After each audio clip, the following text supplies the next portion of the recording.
In my last vlogs, I discussed my output through 2024, and I also interviewed TV DOP and cameraman Jeff Chapman, all in aid of reviewing where I am halfway through my media production degree. Today I want to talk about what Jeff said, as well as what I am envisioning for my future.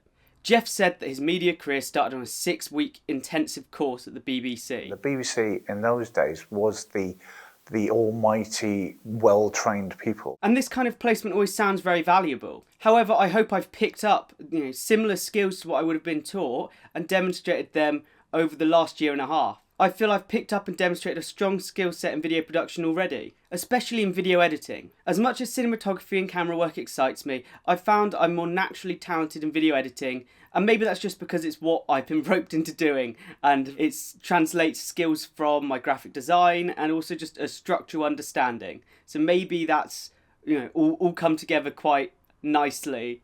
But I do want to get behind the camera more. As me and Jeff said, no skills in media are mutually exclusive anymore. You need a diverse range to be employable. Today's world, I think multi-skilling is becoming so important. From a student point of view, the key thing is to do extra work. I've looked into different companies who offer video editing services, and a lot of them do it amongst other video production services, which makes sense in the modern day. As we said, clients want multi-skilled individuals who can produce good value content. Frankly, media professionals are in competition with anyone who has a smartphone to create content. All you need is some vision and technology will do the rest. So as a trained professional, you have to be really, really good and quick and compete with untrained individuals and people who aren't professional. I've worked most recently to help create promotional material for an immersive interactive performance art piece.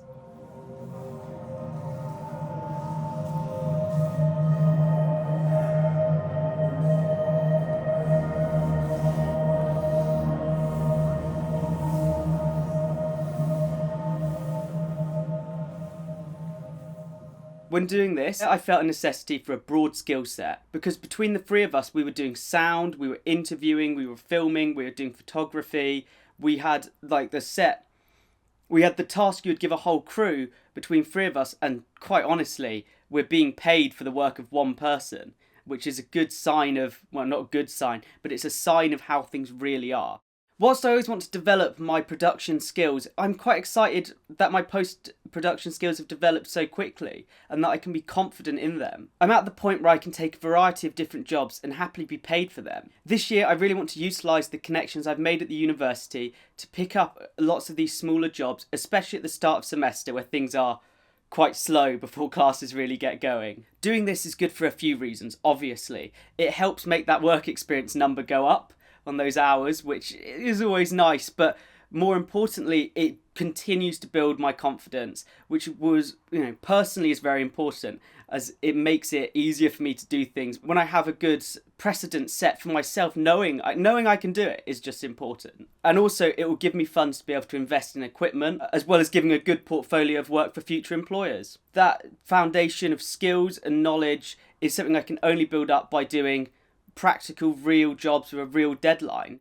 So, I want to keep up the video editing, especially short term. I'm good at it and have a respectable foundation that I can keep getting little jobs from. But as a long-term career, working more holistically in video production appeals to me more and should be a natural progression from video editing. To make this happen, I definitely need to research the different businesses that offer video production services, either locally or nationally, as well as doing more side projects for fun, like the KCU, my short series of skits, as well as exploring YouTube and maybe doing video essay content in the style of my podcast, which is something I enjoy because it's not me in front of a camera, but I still get to discuss things I enjoy and do it in an informative way that also allows me to play around with video editing that I wouldn't usually get to do in short form social media posts. Getting behind the camera and having fun is something I always want to do and hopefully will always be able to do, even just as a hobby. I want to pursue YouTube too, as a hobby and a means to develop my video editing skills outside of the kind of social media short form posts you do a lot for clients. But I'll explore that in the coming months.